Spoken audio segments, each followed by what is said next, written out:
3, 2, 1, 0.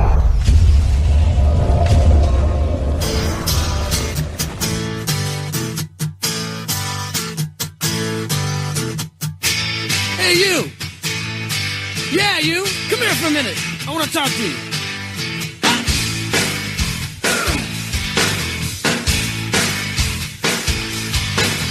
Mama says you're brain dead, bang your head against the wall. Can't find peace of mind, brain needs an overhaul. Bonehead, brain dead, we're all the same. You can't think straight when your heart is in pain. Turn around, hit the ground, time to lay your burden down. The views expressed on this broadcast of the Take 12 Recovery Radio Show are those of the co-host and guest and do not necessarily reflect those of our affiliates. The topics and opinions on today's show should not be considered as medical, psychological, or professional advice. Take 12 Radio is not affiliated with any particular 12-step fellowship. And now, here's your host, The man. The man. The myth. The myth. The legend. the Monty Man.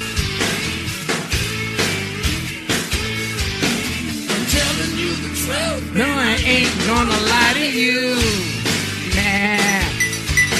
Nah. Guys, bad boys, we're all the same. Saved by grace is the name of the game. Turn around, hit the ground. Time to lay your burden down. Welcome. Stop right there. No, I It's can't. time. It's not time. Oh my goodness, what a cluster. Good guys, bad boys, we're all the same. Wow. You're not going to edit that, are you? Turn around, hit the ground. Time to lay your burden down. Whew. That was real. Oh my gosh. So I shouldn't edit that. I should just keep that in there, right? No, please leave All that. right, we're gonna leave it there. Excellent. So listeners, you don't get that edited out. Wow. It was better live here, trust me. So Denver brought in these wonderful. This is a goat bell, That's correct. right? Not a goat sheep, bell. it's a goat. Not a sheep, right? There, because there's a big difference. Their eyes. And this is a cowbell.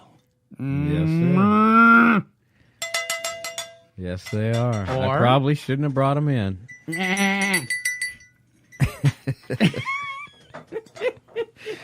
So we get to play with these for the next couple of weeks, Denver said. Thank you, Denver. Yeah, you're welcome, I guess.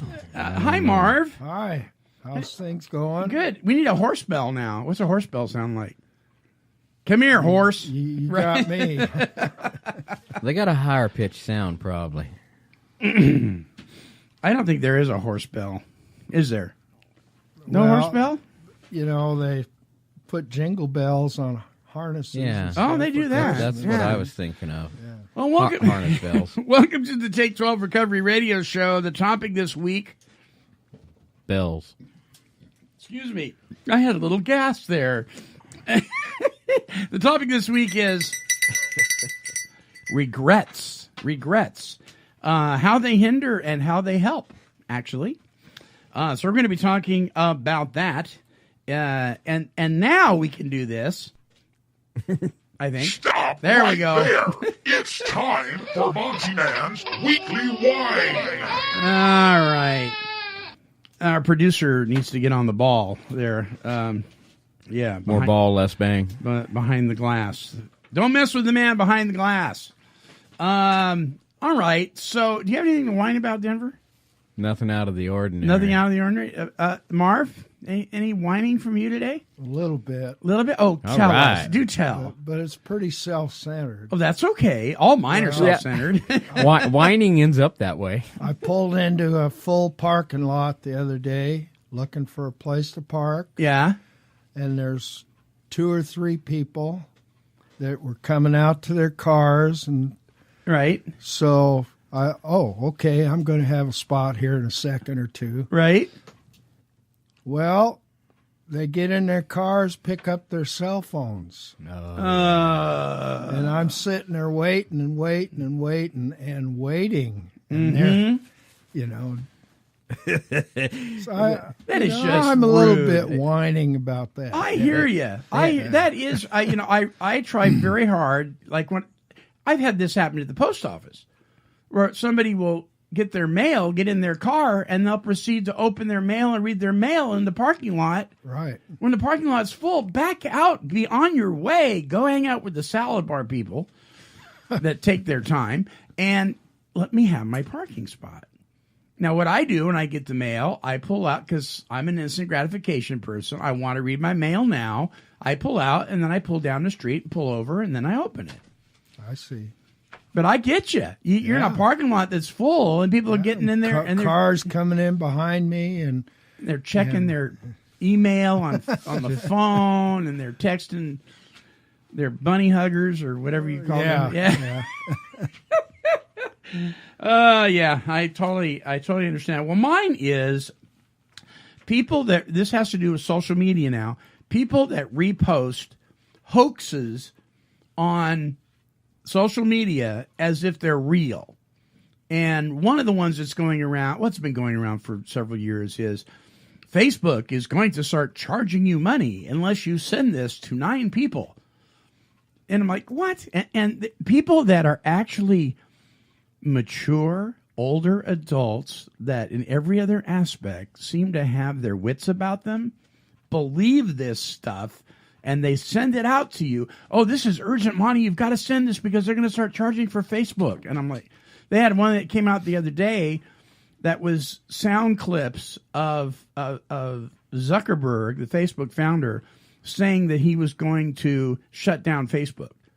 But it was sound clips, and it was so obvious that they were pieced together, and people were believing it. And I get these things all the time from people that you would not think would buy into this stuff. And it's irritating, and I don't like it. What's irritating is I can't see your face there. You ever get those things? Oh, yeah, I get that all the time. Please pass this on right now. It's urgent. You'll be blessed. Or cursed or whatever. And if you don't pass it on, you'll have a curse befall you. Yeah. Stuff like that. I don't know. It's hard to get away from Facebook sometimes, but I'm getting kind of tired of them. Well, if it wasn't for the show and we had so many listeners on Facebook, I wouldn't even be on there. Yeah. It's getting old. It is getting old. But we do have a win. Hallelujah. Yes. Yeah, he's a winner. Yeah, he's a winner. That's right. You just wanted to do that bell. He's a winner. So here the other day, you and I went and saw our brother Marv over here and a bunch of his buddies do cowboy music and poetry. Buddies and gals. And it was very relaxing. I kind of needed that. Sit there and laugh a little bit and not worry about anything. Just listen to these guys do some stuff that comes from the heart and based on, much of it based on real stories. And if you've never experienced cowboy music or poetry, and I'm talking about real cowboy music and poetry, not some funky thing that you see on YouTube, but pop country. Yeah, not pop country cowboy music and poetry. Oh, let's get me started. Oh yeah, get you going. So that was a win, man. That was when it was a time to relax. Marv, good job. I love the. Thank you very much. I'm glad to see you guys come down there. Yeah, it was fun. What is cool about it is most of it is life stories. Yeah, it's the poetry. They just get it to rhyme a little bit, but it is life stories. You know, if you haven't lived a country life, not necessarily always cowboy, but a country life. You wouldn't be able to relate to this as well, but it's definitely life stories. It was cool. You know, we talked about, Marv, you've talked about it before, about we've lost the simpler things. Right. And I was sitting there and I was listening and I was like, this is the simpler things. Yeah. You know, a couple acoustic guitars and a microphone and no big, production, just a bunch of folks sitting around the proverbial fire pit. Yeah, just sharing their heart and sharing their soul. And the one lady that got up and she forgot one of her lines in her poem, and then she kind of regrouped and got it back. Yeah, I like that. that makes it real. That makes it, I mean, everybody's just kind of, nobody's putting on airs. It was nice. It was really nice. That was definitely a win. So thanks for sharing that with us. Yeah. But we're going to get you in here with your guitar to do us a song. And I think you ought to do that Bunny and Meadow Muffin poem one of these days on the air, too. I'm thinking of taking up yodeling again. You want to? Because I have before. That gal that was yodeling? I have before, yeah. That was awesome. Oh, yeah. Oh, you've done that before? A little bit. Have you now? Not worth a hoot, probably. Can you do any now? No, not right now. Come on. Don't throw me on the spot, man. Okay. All right. Well, Yodel.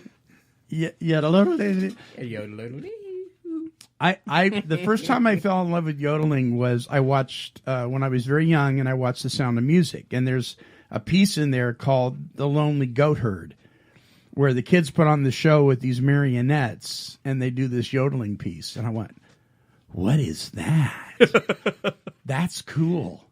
See, that's one of the simpler things, right? Right. Yodeling. Yeah. Yeah.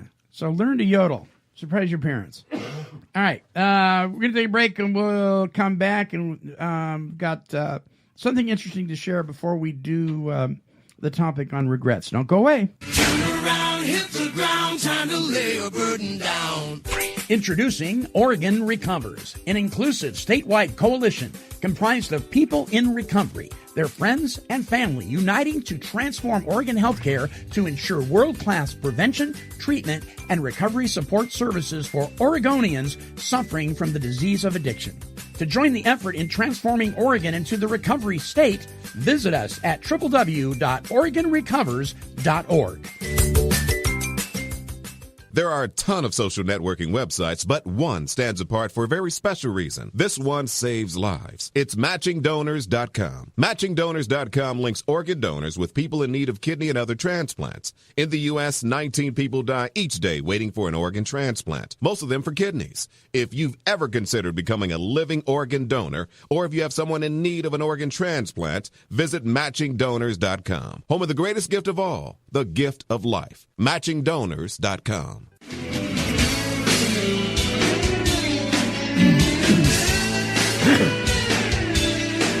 Dun, dun, dun, dun, dun, dun, dun, dun, dun.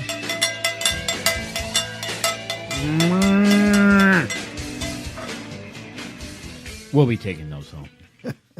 No, don't take the bells. These are great.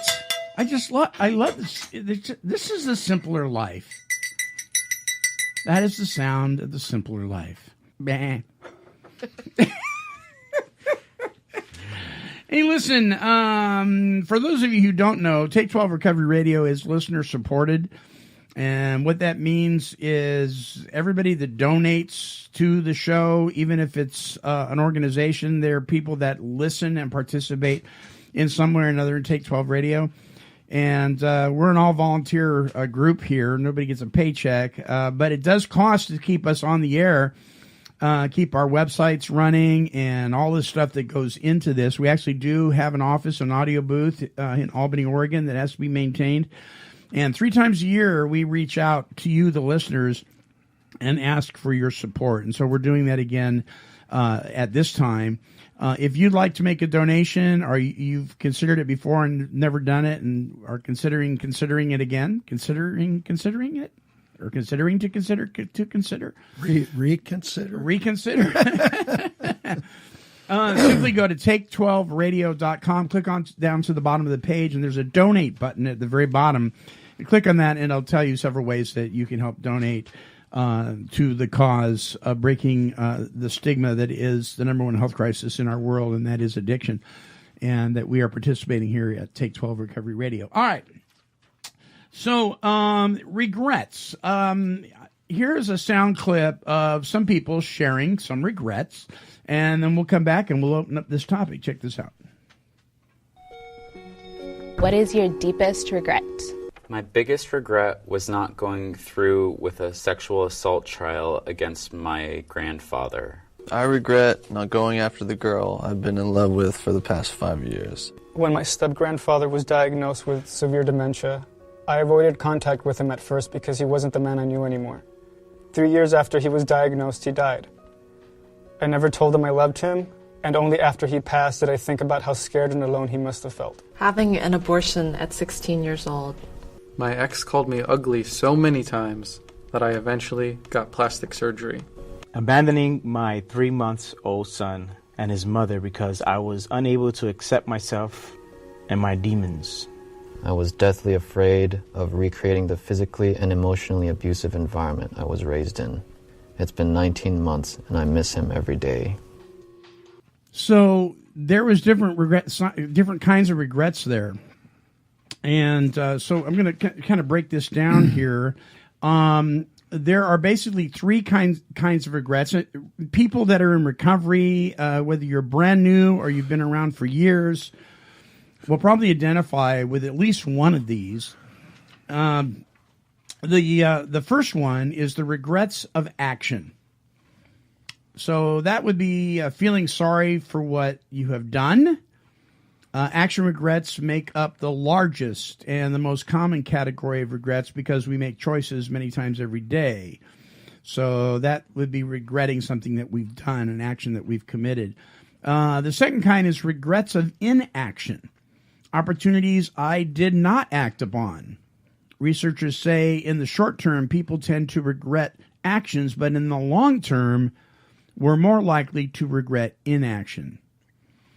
An example would be like that one guy, I regret not pursuing the girl that I was in love with for all those years. That's the regret of inaction. And then there's the regrets of reaction. My response to being hurt. When bad things happen to us, quite naturally, we regret them. There's nothing wrong with that. What could be problematic is what we do in response to these regrets. Sometimes these regrets of reaction are the ones that hurt the most.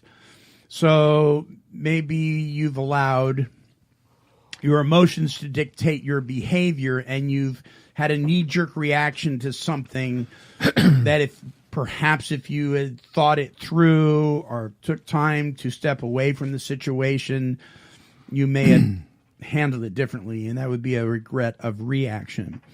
The problem is we can end up in the sorry cycle. We go from longing to regret and back to longing and then regret and then to longing and still more regret. So I long for the days when I could have done this or I could have done that or I shouldn't have done this or that or I reacted this way or that way. And then I regret them. And then I kind of accept them. And then something will trigger my thinking or heartache. And I'll go back to the days again. And I'll go around and around and around. And there are people that live in what we call in 12-step recovery, morbid reflection. There is a area in the Big Book of Alcoholics Anonymous that says we do not regret the past nor wish to shut the door on it. And one of the reasons for that is because those past experiences can actually be helpful to us. And we see regret. We have a tendency to see regret as a finish line, when in fact it's meant to be a starting line. Regret is actually meant to be helpful, a functional emotion. Regret moves us to reparative action. It gives us motivation to do things differently, to make things right. In that way, we can learn to love our regrets because they can launch us forward into a better future. When we learn to love our regrets, we can grow from them and discover that it's never too late to start over. So in this way, you can look at something you regret and say, I'm going to do that differently. If this comes up again, this is how I'm going to handle it. Instead of looking at it as, oh, woe is me, and, that's ruined my life. I made a decision that changed my life forever, and I can never get it back. And we go through those kind of emotions. So, hey, Denver, ever regret an action? Yeah, of course. I gave Monty the cowbell and goat bell to use. Yeah, there might be a regret. There's a regret there. Of course, regrets are a big part of our journey. Yeah. From the time you take your first breath and you realize you've made a decision, regrets. It's just going to be a part of it. To me, there are things that I look back upon, and I should have probably chose a different route, but I didn't. Mm-hmm. And the further I go, we talked about this earlier. Maybe it's age, maybe it's my recovery, maybe it's my growth with Christ. I don't know, but my regrets, I'm working at not dwelling on those. What did you call that? Remorse? Morbid reflection? Morbid reflection over and over again about, wow, man, I wish I had done it that way. I wish I'd done that. That doesn't occur with me as much. Now, there are, I should have been sitting different financially and relationshiply and everything in my life. I can look back and see that I have chose roads that got me sideways or whatever. But in the end, I'm looking at all this, that these regrets, I can't change them now, and here I am today, and I believe you are able to learn from your regrets, most certainly. Mm-hmm. And that's what I'm hanging on to, is that I've learned a lot by making some bad mistakes. And I hope, I don't make those kind of mistakes again. Sure. So can you share a regret of action? Yeah, getting behind the wheel with an open container. Okay. Yeah. Yeah, numerous times. 4 of them in the same 2 months. So that was a very expensive... lesson.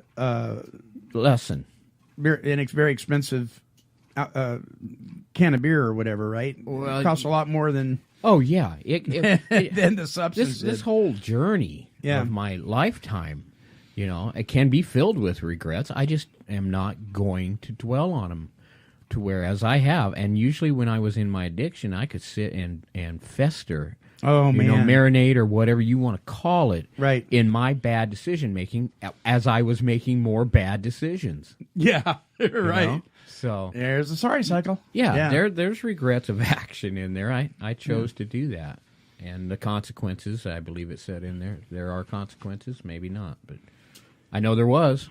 Marv, have you ever made a situation worse for yourself or others by not owning the effects of your bad choice? Probably.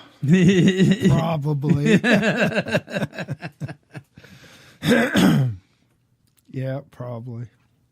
Do you have any regrets of action that still kind of haunt you today?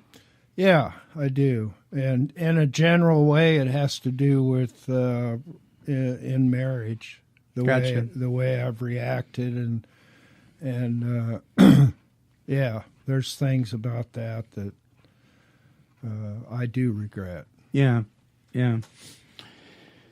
So one of my regrets of action, and I don't know that it haunts me, but when it used to cross my mind a lot, it doesn't much anymore. Every once in a while, something will trigger the memory.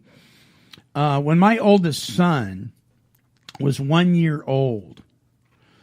I took him with me to a drug deal, and he was in his car seat in the back of my Jeep Grand Cherokee Laredo, brand new, and I took him on this event of mine in the middle of my active addiction, and I look back at that today, and I've gone over it in my head for a lot of years, who the heck do you think you were doing such a thing? You involved your son in a situation you had no choice over. All these things. And I went through a whole process in my recovery of dealing with that, amends to my wife, and, everything you're supposed to do, right? But out of everything that I ever did back in my using days and drinking, that's the one thing, on occasion, it'll come up in my head, and it makes me cringe. I don't beat myself up over it anymore. I mean, it just kind of, it's like nails on a chalkboard. You know what I mean? Right. I can't even imagine being that person. Yeah. So there's that one, but I don't, it's not a morbid reflection. It's just like ugh.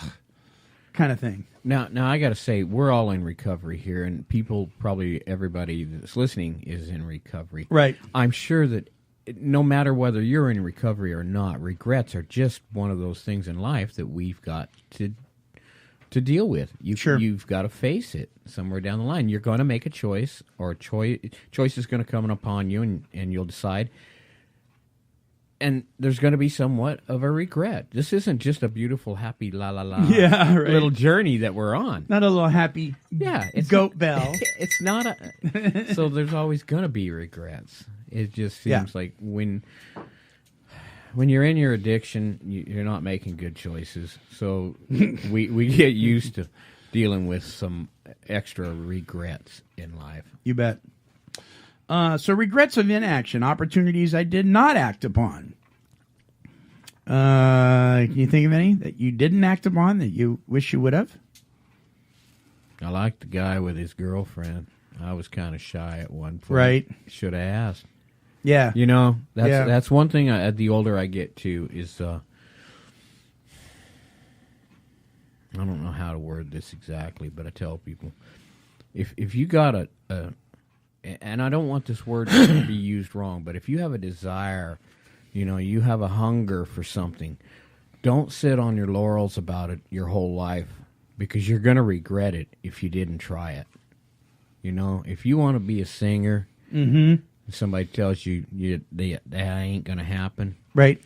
Down the road, you're going to regret that if you don't try it. Right. If you don't chase after your dream, and if you fail, it's so be it. Big deal. Yeah. But if you don't do it, somewhere down the line when you're sitting in the rocking chair, you're going to go, man, I wish I had I'd gone after that. Yeah. Yeah, yeah. So I agree. I tell a lot of young people, if you got it and go for it. Yeah, you need to try this. If that's what your dream is, if that's your hankering to do something, get out and try it.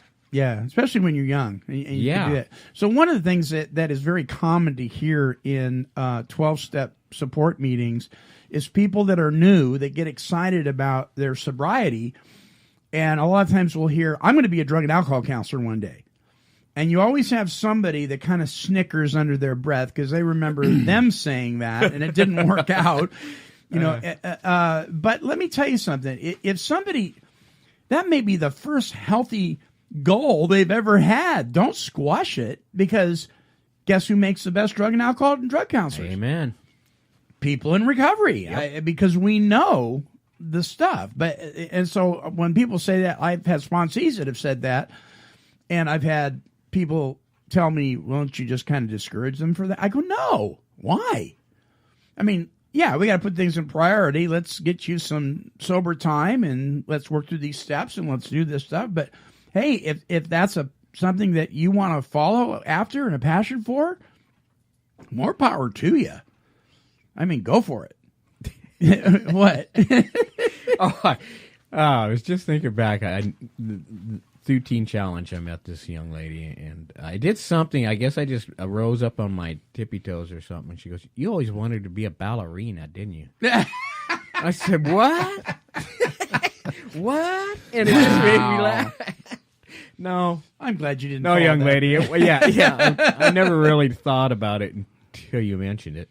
Marv, let me ask you this: what regret of inaction have you had? Well, I'll tell you. And to me, it maybe not to anybody else, but it was serious. I was 17 years old. Right. I had tried to go into the military. All my buddies were going into the military, and I won't go into that whole story, but I didn't get in the military. And I ended up in the Job Corps. Okay. So I'm in the Job Corps for about 6 months, and they have a music hall and a couple of teachers, and I would spend a lot of time up there. And to make a long story short, one of the guys, his name was Ralph Kennedy, approached me, had me go in his office, and told me that he had a position open for me to go to a music conservatory. Wow. on a scholarship, and I turned him down. But let me expound on that. The reason I turned him down was well, I'm 17 years old, right? Sure. So I'm thinking rock and roll and all this stuff, Betty Lou. And but it was because of where I come from.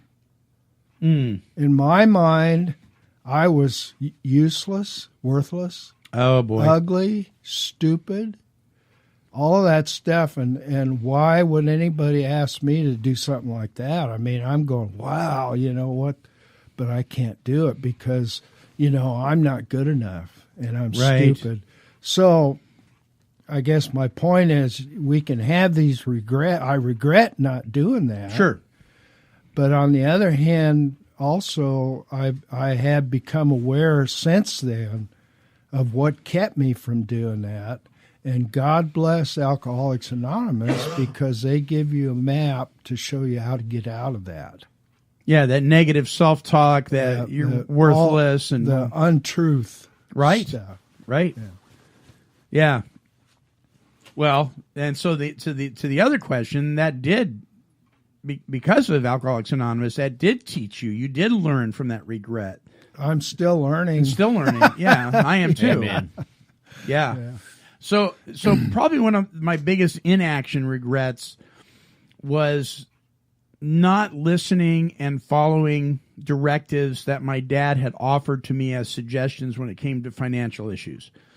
My dad was an absolute financial genius. I mean, the guy, he was a city manager for 20 years. Now, that's a long time to be a city manager. Most city managers don't last that long because they're hired by the city council, and the city council changes all the time. But he stayed for 20 years, but that job did not make a lot of money. He was a public servant, and they don't make a lot of money. But he never went into debt, ever. He knew how to work his finances, and his entire life he was able to buy the things he needed to buy, take care of his family, and never did he never had an overdue credit card. He paid everything off in 30 days. But he had a method to do this, and he tried really hard to teach me that. But don't you know, yeah, whatever, Dad. And that was a regret of inaction that I should have taken. I probably would have avoided a lot of other regrets financially if I had listened to him and actually done what he had taught me. Again, there's no morbid reflection there, but I'll tell you, I see this pop up in my memory when I try to suggest things to my children. And I'm like, okay, well, I know what I've experienced. And, I often tell my youngest son, well, when I'm up there in heaven, I'm going to laugh because you're going to go, man, I should have listened to my dad. So mine was a regret of inaction listening to him when it came to financial things. Regrets of reaction. Any regrets of reacting to something, Denver, that maybe it was a knee-jerk reaction, maybe it was something that somebody said and you responded in a way that you regret now? Proverbs is notorious about talking about how sharp the tongue is. Oh, yeah. So there are pockets full of regrets in that area of life. Yeah. Knee jerk, I believe, is what you called it. Sure. Somebody says something and you spout off, and then just maybe a short time, maybe a week, however long, you go, man, I wish I hadn't said that. Mm-hmm. Because you can't take that stuff back. Mm-mm. Once it's out there, it's out there. Once it's in there, it's in there. So, yeah, there's a ton of them. So. Me too. Yeah, it's just part of the growth. Like I said, this journey is just never ending. Sure. We're always moving. So. Got any stories of response where you responded in some way that you wish you hadn't have, Mark? About right now. Yeah, it has. Denver hit it right on the nail, right on the head, man. Yeah. My mouth, right, my tongue. Yeah, and I agree with him 100%. That I have forced myself, by God's grace, by the way, through the years, to learn to keep my mouth shut. Ding, ding. And I work pretty hard at it. And I fail once in a while, but yeah, the tongue. Yeah. Yeah. Well, and I want your head to be able to fit through the door afterwards, but I got to tell you this. You have been an example of keeping your mouth shut when maybe you have wanted to say something, but it wouldn't have been helpful. I mean, I've watched you over the years, and I've thought to myself, I wish I was a little bit more like Marv in that area, and I should have just kept my mouth shut. And I have another friend like that. His name's Tim, that lives in California.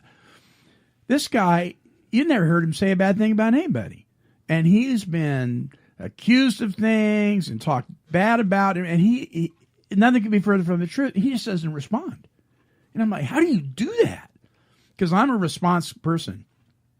I will follow my knee-jerk reaction to a point to get myself into trouble. So I just want to compliment you on that. You have been an example of that to a lot of people. And for me, it's the same thing. It's the mouth. You know, people in 12-step recovery know that I'm a Christian, and that comes with certain responsibilities, and you should probably keep a bridle on your tongue because you're representing God. You know, the big book talks about it. He is the Father. We are his agents. Sometimes I don't represent the good Lord all as well as I should. And I'll never forget the day it was down here at the AA meeting hall. It was during a smoke break. And somebody who at the time was a really good friend of mine, they've chosen not to be anymore. And who knows, maybe this contributed to it. But we were having a discussion, a political discussion, which you probably shouldn't let that go too far if you want to keep your friends sometimes. And I just got so fed up, and I told him, well, I said something I shouldn't have said. Let's just put it that way. And another friend of mine who's a Christian, who's a calm sort, tall Kurt, he just goes, well, sounds like somebody is spiritual today. After I made this remark that is not common for me to make. I use words I just don't use.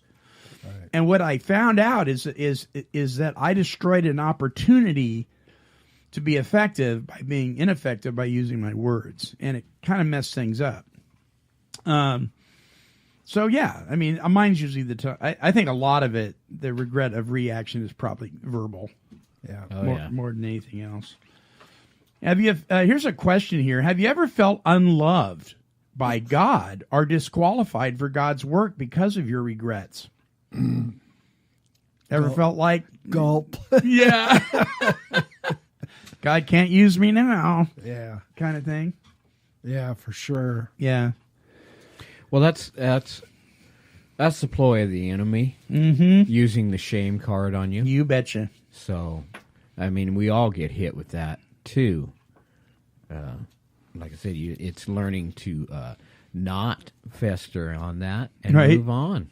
Yeah. You've got to, because we all come with regrets. If you're going to camp on them, they're going to grow. Well, the bigger book, talks, and this is just, I'm sure there's more than what I'm getting ready to say, but Christ himself, I believe, I might be wrong, talked about, hey, you don't plow a field and look back. Right. Because if you're looking back, you're not going to plow a straight line, Sure. And then Paul talks about leaving things behind and pressing forward towards a goal. Yeah. Which, believe me, for me, that stuff is not easy because the regrets and they keep coming back, and that's why, to me, the first 4 steps in the program is so important. It's a solution to that kind of thing, right? Amongst many others, right. So we even know, I mean, in the bigger book, in God's Word, it talks about a guy who really put his foot in his mouth a lot, and that was Peter. Yeah.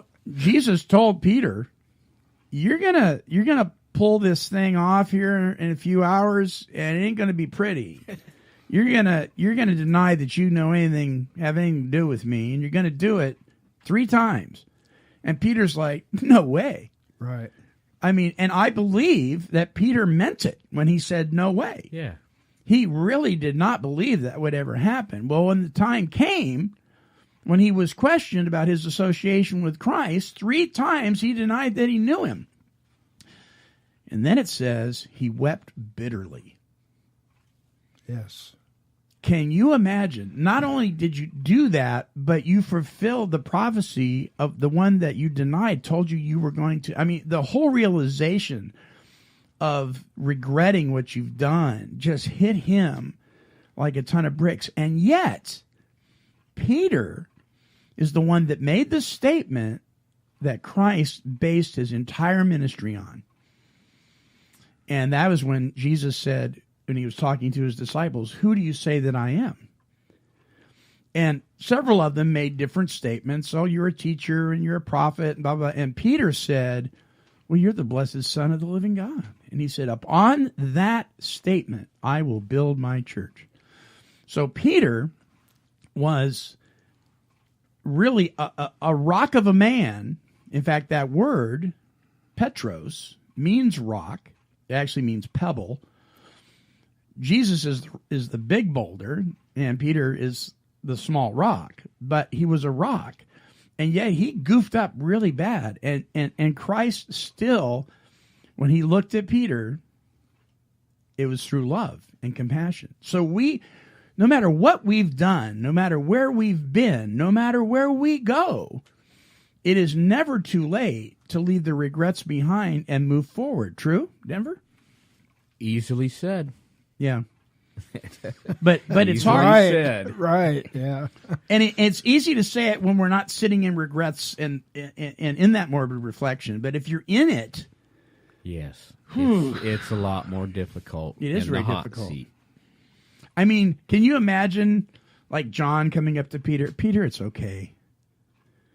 He would have probably punched him in the nose. Hit him. Yeah. Hit him. No, And it's he's not got another okay. regret. I've really screwed up here. Well, that kind of stuff snowballs so much. I Right. mean, it does for me. I don't know about anybody else. It snowballs so much that I come to a place for a short period of time where I don't believe God forgave me. Mm-hmm. You know, Mm-hmm. yeah, I accepted Christ, but I don't believe I'm forgiven. And that's the crux of the whole thing for Yeah. me. Right.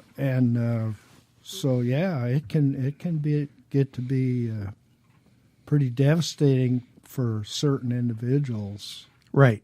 And again, we have a tendency as human beings to categorize sin, to take behaviors and say, well, this one I did here, I can handle forgiving myself with that one, but this over here, no way.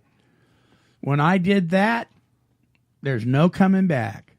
And that's a lie of the enemy too, right? But we pigeonhole sin. This one's worse than that one. And God doesn't do that. He looks at them all equally, and yet he sees us through the eyes of his Son. And when he sees us through the eyes of his Son, there are no regrets. There's no spot or wrinkle, the Word says. That's really hard to believe. Yes, it is. Yeah, that's hard to grasp. Isn't it? Yeah. Yeah. Now, on a Sunday morning, when I've had a couple cups of coffee and a good breakfast, and I'm hearing the preacher preach, and the music is just hitting me right, I can buy that 100%. Or when things are going good. Things are all going around. good? Yeah. Yeah, I'm just as white as snow. I'm a good guy. But boy, when I blow it, then I get into that mode where I'm just full of shame and guilt and regret. It can disable you. Ooh. Badly. Yeah. Yeah. And that's not where God wants us. So the regrets can hit. It's not the regret itself or the thing that we've done that hinders us. It's the regret, the way we deal with it, that hinders us and keeps us immobilized, like you're saying. Now, with that, the regret, if it has caused you pain, is change. right? Sure. We're not going to sit. We're motivated by pain. Yeah, we are motivated by pain. So if the regret, when you learn that regret and you can learn to use that as, I'm not doing that again, you know what? That's growth. You're moving forward on this journey. So that's a positive aspect of a regret. Hopefully, you don't lose a limb or take a life or whatever, something like that. But yeah, it's a motivator too, if you let it be. If you sit there and dwell in it and simmer, it's a horrible place to be. You bet. So when I was a little tyke, my mom told me not to touch the iron.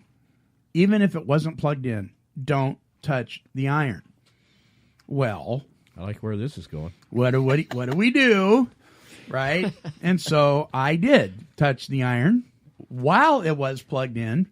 Huh. And I'll never forget, I had a Band-Aid on each finger. Oh, my goodness. Right? Mom put like butter on it. Back in those days, they put butter on it because it soothed the burn, Basted you well. Yeah, just basted, right? But here's the thing. I never had to touch that iron again. Yeah. So the pain from that experience, I learned really quickly, and I never forgot it. I've never touched the face of an iron ever again, plugged in or not plugged in. But why didn't I learn that when it came to other things that I repeatedly did? Picking up the car keys. Right. Okay, so I got a DUI and I went to jail for a few days because I was driving and drinking. You would have thought that I would have learned from that. Yeah. No. Why is that? Well, that's the insanity. That's of the it insanity all. of addiction. That's a whole different crazy thing that's going on there. But that's kind of what we do. Repeat the same thing over and over again. And in certain areas of our life, we only have to learn it once. Other areas of our life, it takes many times. But if you can take these things that we've done and you can use them as something to move you forward, then that's the way a regret will help you. Mm-hmm. It will move you forward. Thus, we can learn to love our regrets because they can launch us forward into a better future. And so if you're out there and you've got all this stuff that you are basting yourself in, and it's just burning you up inside, nothing is lost if you can turn it into a teaching tool and you can learn from it and you can be better for it. I mean, there are things I thought I would never, ever be thankful for that today I'm really grateful that I went through. Has anybody ever asked you, Marv, in all your years, if you had it to do over again, would you do it differently? Of course. Yeah. And has your answer been the same every time, or is... Yeah, I pretty much said, no, I wouldn't have done it that way now. I'd do it a little different. A little different? Yeah. What about you, Denver? Yeah. I mean, if I didn't have to go through that circumstance, why wouldn't I want to change that? Sure. But that's not. But reality is... Yeah, that's not a reality. Yeah. Is I did go through it, and I am working at changing that. So, right. A stepping stone, Yeah. So people that say, and I've said it before, but people that say, oh, no, I appreciate everything I went through. I would never have changed anything because it's made me who I am. Let me tell you what. If I had it to do over again, I would never have taken my son on that little journey to go get drugs. Yeah. Nope. But water under the bridge. Yes, it is. Yep. So regrets. I keep thinking of that stupid commercial where the tattoo artist misspells regrets on that guy. And it says regrets. Regrets. Something's rolling around in my little pea brain right now. Yeah. You remember when we had Sharon on the show and she was talking about Native American Red Road and Wellbriety. Uh-huh. Well, part of what I've read quite a bit of that, their big book. Mm-hmm. And this kind of reminds me of something that's said in there. It says... in regard to people coming into the programs and stuff like that. It's the way I took it. It says, I don't know what I don't know. And then it goes on to say, now I know what I don't know. Oh, wow. And the way that applies to me is, even though we might know because we've been going to meetings and we've been doing the program, and also we've become Christians and we study and we know a lot of stuff. We got a lot of head knowledge. Yeah. But we continue from time to time in different circumstances to revert back. You've got to touch that iron for yourself. Yeah. Do tell. And to me, that's kind of a lot of the reason the Bible calls us sheep. You know, is because we do that. Not goats. And even though I know the consequences of the morbid reflection, and right, it comes back. Yeah. Yeah. And a lot of times, even though I know what to do, I find it impossible, or I forget maybe. I don't know. Right. But I don't do it for a little while. Right. And then all of a sudden, oh, yeah, Yeah. Yeah. So I don't know if that makes any sense. Yeah, it does. Well, I used to balk at that when people would say, well, the more I learn, the less I know. And I'm thinking, well, if you're learning more and you're learning less in learning more, then you're an idiot. I mean, I used to think, I go, yeah, what a stupid thing. Until I really kind of thought about the heart behind that, what they're saying. They're not saying that they're getting stupider. Stupider? They're stupider. What they're saying is that the more they learn about themselves, they realize they didn't know as much as they thought they did. And that's a good, honest self-assessment. That's part of being humble, is to realize, maybe I didn't get it all right. It's okay. You don't have to regret that. Just get it right this time, or at least make a better stab at it. Well, and I think it's so important to be convinced that in all of this stuff, without God, we just can't do it. Or I can't. I can't either. Yeah. And that's the bottom line, that you can have all this knowledge and think that you're a professor or something. But the bottom line is, when you're sitting at home by yourself looking at the walls, and you're starting to go into that, God's the one that's going to bring you out of it. You bet. There's no way we can learn from our regrets. There's no way we can move forward from them. We're just in a mire of mud, left to our own devices. We can't do anything. Yeah. We have to have this loving Creator. We have to be involved with Him and He with us. There's a place in the literature that says He will not render us as white as snow without our cooperation. I have to be willing to say, I don't know. God, I know you do, and I'm going to trust you.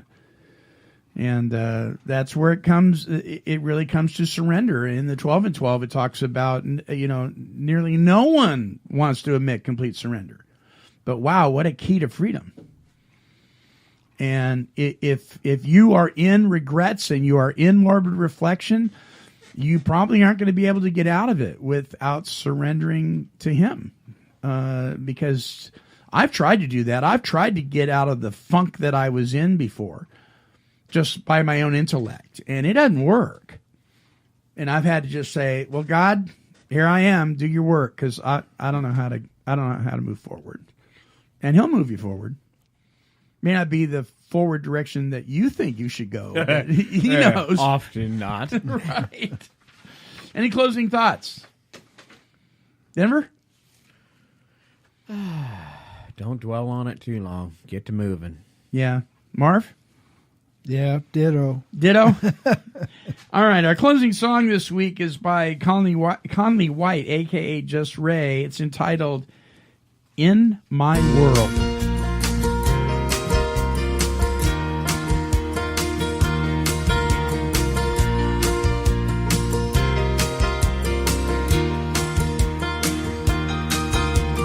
Thanks again for calling, 'cause I know you didn't have to. And I'm sorry if I've kept you on the line. Yes, I know you said you'd only think about next Sunday. You're just taking one day at a time. But in my world, what I heard is that I still might have a chance to have it all again. And in my world, what it means is there's a reason to try. Hope is alive in my world.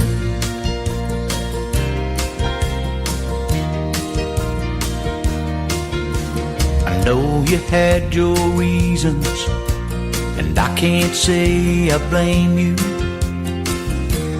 You had every right to leave, but I'm making lots of meetings and I've made a lot of changes. You say we'll just wait and see, but in my world, what I heard is that I still might have a chance to have it all again. And in my world, what it means is there's a reason to try. Hope is alive in my world. Well, in your world it might not mean that much to you, but in my world it's all I have to hold on to. In my world, what I heard is that I still might have a chance to have it all again. And in my world, what it means is there's a reason to try. Hope is alive in my world. What I heard is that I still might have a chance to have it all again. But in my world, Conley White, a.k.a. Just Ray, with his song, In My World. Remember that regrets can be a motivation to do things differently, to make things right. And in that way, you and I can learn to love our regrets because they can launch us forward into a better future. Until next time, this is the Monty Man and the Take 12 Recovery Radio family, and we are wishing God's perfect serenity for you. Bye-bye now.